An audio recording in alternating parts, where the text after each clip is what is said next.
So we nominated Emma for the Outstanding Volunteer in a Youth Work Setting category because she is outstanding. She really puts a lot of effort and time into the young people, and she's got that relatable experience of being a carer herself. Emma is such a bubbly person. She's full of life, easy to go to, and very helpful. Like, she's only a message away. Nothing's ever too hard for her to help somebody.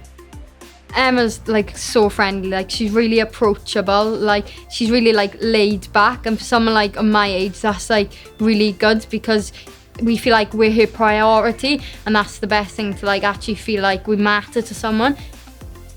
She's got exactly what you need in that moment, and it doesn't matter what it's about.